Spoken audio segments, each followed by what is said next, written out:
Okay, so this is second episode of our discussion on problems with the education system. So we were just talking about how it's unfair that we should have to pay this much, like such exorbitant prices to get this kind of education, like especially in the medical fields and things like that. So Uni, what were you saying? Yeah, so I guess we could just kind of continue from where we were saying, like, some of us appreciated our, like, Ivy League education, and some of us thought, like, is it really worth, like, yeah, it's good education, like, just compared to whatever, I mean, just relatively speaking, but is it, like, still worth the monetary value that we place? And I think Kim Chan, you were saying, like, you appreciated it, so do you want to like continue from where you were?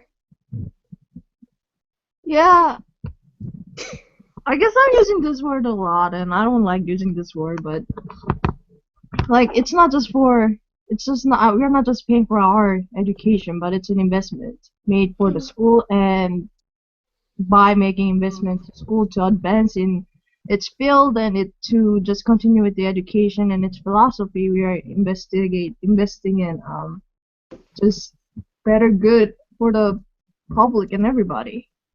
Mhm. Especially educate for an institution like Cornell, which is like heavily involved in research, and at least for my college at Cornell, they focus on a lot of public services. So Hmm. it wasn't just for the students at Cornell, but how to put that back to outside and to the society, and merge everything together. So in terms of that, I don't want to say that the six figure we paid was just for us, but for just, you know, investment made to the public or the society. Yeah. But the thing is, it's like, mm, I think even now, or I'm not sure if you guys have heard of the educational open courseware platforms. Like there's Yeah. EDX, and then Mm-hmm. like MIT has one. I think Mm-hmm. Stanford has one. So like they basically offer classes for free. Free. Yeah. Yeah, and so like you sure, like the opportunity or the experience isn't going to be exactly the same because you're not directly exposed to the peers. You can sort of have conversations. Well, you can have conversations with people on the message boards, but I think being face to face is a little bit more effective, but you're still like getting that knowledge that you're paying like $50,000 a year, or is it a semester? I don't even know. However, a year, I guess, Mm-hmm. to receive at Cornell, Mm-hmm. or wherever. But I guess yeah.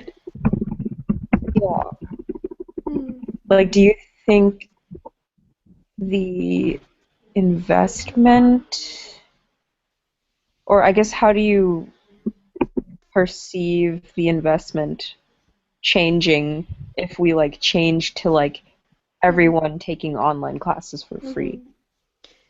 Yeah, I think like that part, like the online free open courses, like that was also in the documentary, and I think they said that they actually did an assessment of how well it worked, and like I think the ideal model that they suggested, because only taking like online courses obviously isn't the best method to educate yourself. Like you can't do everything yourself. Right. Like you need that like personal Usually like help. science. Right, yeah. With And science? hmm Wait, what did you say? I didn't hear that. hmm okay. Me? Yeah. Yeah, especially with chemistry or biology, which Oh, requires like hands-on experience. Or right. so like, Right, something, Yeah. right, yeah. right. Or Yeah. engineering, for the example too. A lot of hmm labs. hmm The Yeah, lab is important. yeah. I think they were thinking about like an ideal model system would be like obviously they'll just choose couple professors who are good teachers in terms of like they're good lecturers and like they can teach and providing like materials from them for free online for everybody, but also providing like help centers like physically you can go into and get help on materials that you need help on. And like I guess that's what they were saying might be like an ideal model, but I mean, I don't know how well it can be implemented. Like, it doesn't make sense to have only like couple professors in the world like who teach, I guess.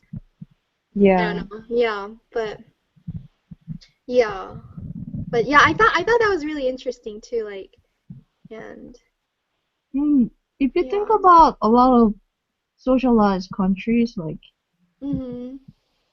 France, and I think Denmark is one of the countries who doing Mm. they universalized college and universities, so Yeah. there's no level to it, or it's like, you know, every it's like all universal. So, and I don't know if that's working out or, Mhm. but Mhm. it's definitely affordable. Mhm. And I don't Yeah. know. I I don't think. think I heard anyone complaining about how that lowered the quality of education either. Mhm. Mhm. Mm.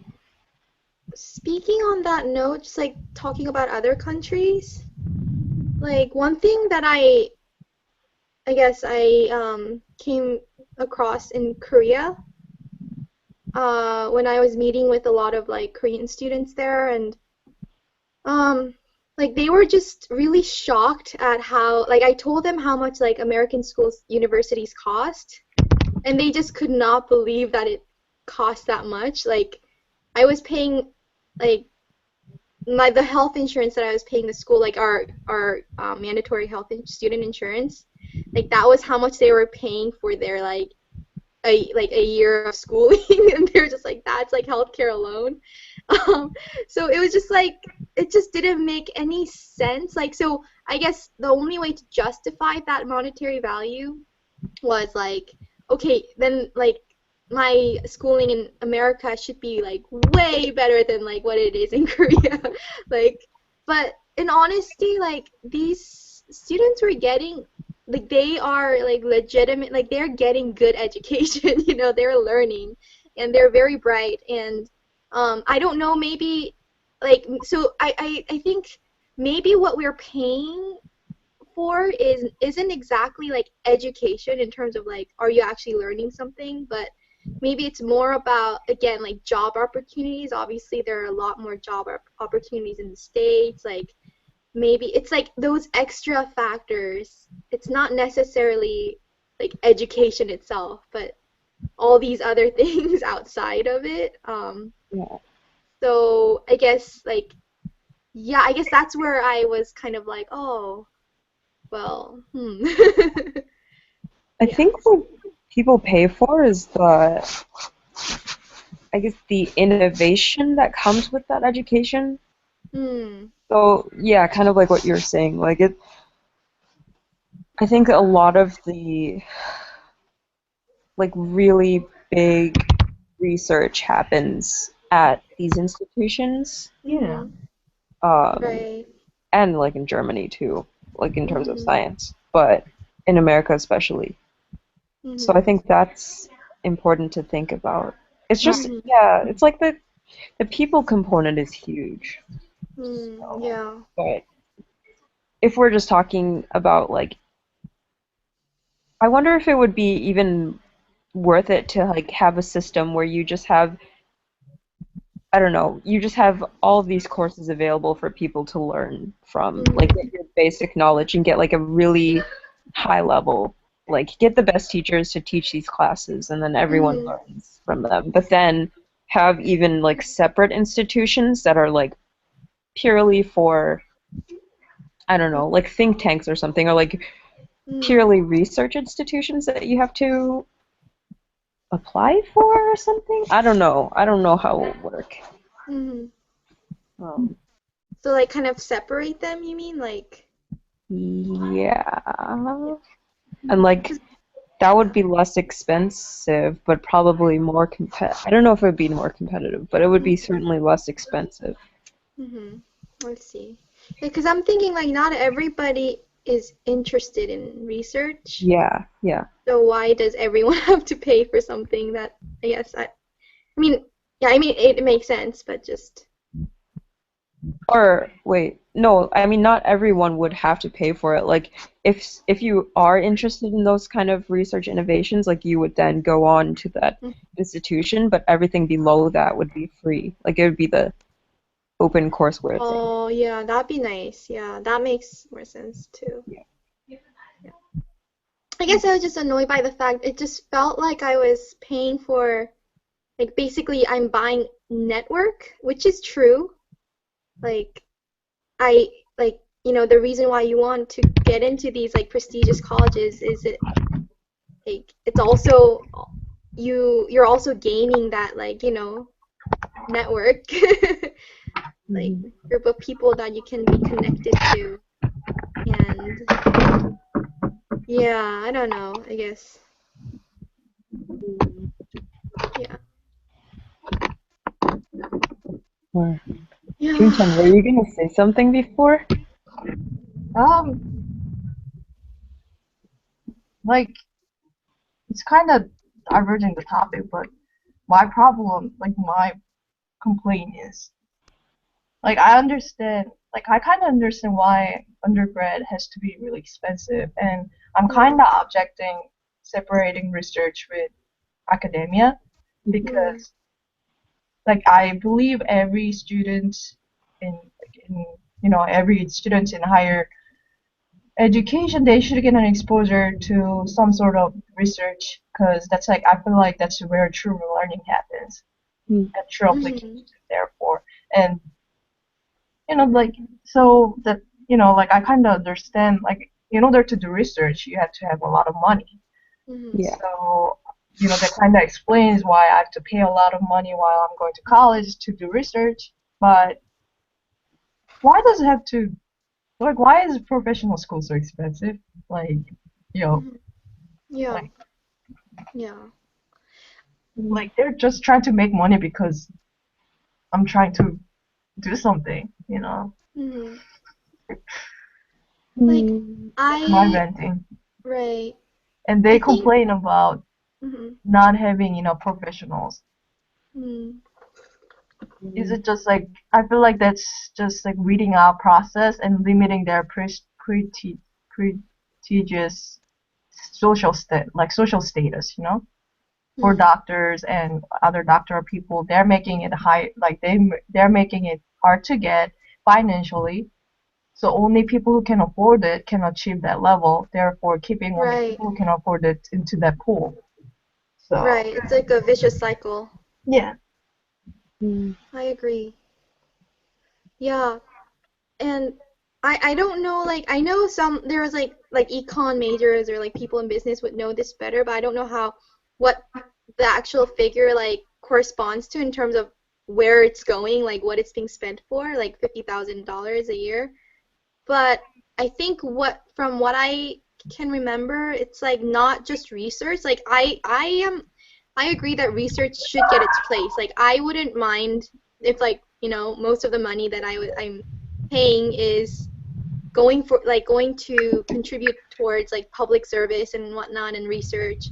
That's all great, but I think not all of it is being spent in that way, but it's being spent into like etc. etc. Like Mm. from what the documentary was pointing out is that you Like don't need construction. Yeah. right like great All the wonderful new looking buildings. buildings like these like wonderful events and parties and inviting like celebrities over for I don't know hangout day and like yeah and like did our meals really have to cost that much? I don't know. I felt like like I could Yeah, have saved and we so waste much so for much of it too. huh Like there's so much food and it all gets thrown yeah away. exactly I it's I wanted to write to President Gordon and tell him to like I almost did it. I don't know why, but I was like, why don't we just take the food that we don't finish instead of throwing it away, like give it to, I don't know, needed people in need in the community or like, Yeah. They do that. There's huh? there's They've actually been doing What? Yeah, they've been doing that. They are doing it? or Yeah, actually they've one been of doing that. uh-huh. And Go ahead. the food that gets thrown away, they compost it and then they actually carry it toward the orchard. Oh, Oh. towards the orchard? Yeah. Oh. Well, I guess it's being reused in some way. Yeah. I know that giving it to other people is a problem just because of like food poisoning and like it just gets complicated legally. Oh. So that's why they don't do that. But I know there was a girl who tried to implement a system where like you can give like your meal tickets to someone instead. Like you can actually I don't know if she did it in the end, but yeah. Like poor grad student. Yeah, like a poor grad student or something. Yeah. But yeah, anyways, just like please take away the excessive things and like let's focus on what's real, what's important. Yeah. I don't know, I was just getting really like anyways, like I feel like I'm very lucky in the sense that I was able to get a lot of financial support like from school and parents and like I was able to pay off my loans, but like there are a lot of kids who accrue money from the very first day that they enter undergrad school. Like it's I don't know if it's like worth that, much for them. Yeah. Well, did we end the broadcast here? Yeah. Okay. So, yeah, these are just some of the ideas that we're thinking about and throwing around. So, I guess this can be for future reference, or if someone is watching this and has any thoughts, I'm sure there's a way that you can comment somehow on Google Plus. So, let's end the broadcast. Bye-bye. Bye.